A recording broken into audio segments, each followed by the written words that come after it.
தமிழகமெங்கும் கிளைகள் கொண்ட Annamalai institute of hotel management and hospital management படிப்பில் சேர்வதற்கான அட்மிஷன் நடைபெறுகிறது.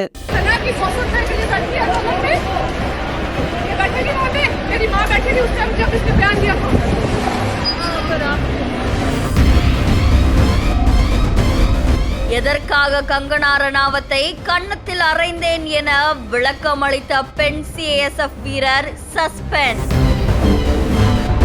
சண்டிகர் விமான நிலையத்தில் நடந்த பரபரப்பை தொடர்ந்து அடுத்தடுத்து வெளியாகும் செய்திகள். நடிகையும் பாஜகவின் எம்பியுமான கங்கனா ரணாவத் சண்டிகர் விமான நிலையத்துல மத்திய தொழில் பாதுகாப்பு படையோடு சோதனையில இருக்கும்போது அங்க இருக்கக்கூடிய சிஏஎஸ்எஃப் காவலர் கங்கனா ரணாவத்தை அறைந்ததா பரபரப்பு சம்பவம் ஒண்ணு வெளியாகி இருக்கு. இதுக்கு கங்கனா ரணாவத்துமே தன்னுடைய ட்விட்டர் பக்கத்துல பதிவு ஒண்ணு வெளியிட்டு இருந்தாங்க. இதை தொடர்ந்து விவசாயிகள் போராட்டத்துல ஈடுபட்டிருக்கும் போது அவங்கள பார்த்து கங்கனா ரணாவத் 100 ரூபாய்க்காக அமர்ந்திருக்காங்க அப்படின்னு சொல்லி பேசினதாவும் அது எனக்கு ரொம்பவே வருத்தம் அடைஞ்சதாவும், ஏன்னா அந்த போராட்டத்துல என்னுடைய அம்மாவும் ஈடுபட்டிருந்தாங்க அப்படின்னு அந்த பெண் சிஏஎஸ்எஃப் வீரரான குல்விந்தர் கவுர் அவர்கள் தெரிவிச்சிருந்தாங்க. இதனாலதான் எனக்கு கங்கனா ரணாவத் மேல கோபம் வந்ததாகவும் அவங்க சொல்லியிருந்தாங்க.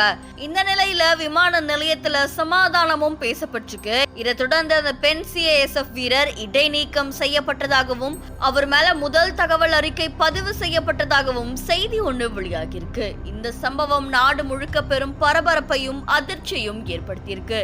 பெண் காவலருக்கு விவசாய சங்கங்கள் ஆதரவு தெரிவிச்சுட்டு வராங்க அப்படின்னு கூறப்படுது. குல்விந்தர் கவுருக்கு அநீதி இழைக்கப்பட்ட நாளைக்கு நீதி போராட்டம் நடக்கும் அப்படின்னு எச்சரிக்கை விடுத்ததாகவும் கூறப்படுது. இந்த செய்தி இப்ப நாடு முழுக்க பெரும் பரபரப்பை ஏற்படுத்தி இருக்கு. இதை தொடர்ந்து என்னுடைய அம்மாவுக்காக அவங்களுடைய மரியாதைக்காக வேலைகளையும் இழக்க நான் தயார் அப்படின்னு சொல்லி குல்விந்தர் கருத்து தெரிவிச்சதாகவும் சொல்லப்படுது.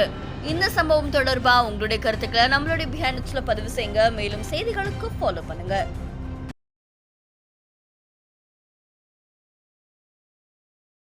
தமிழகமெங்கும் கிளைகள் கொண்ட Annamalai institute of hotel management and hospital management படிப்பில் சேர்வதற்கான அட்மிஷன் நடைபெறுகிறது.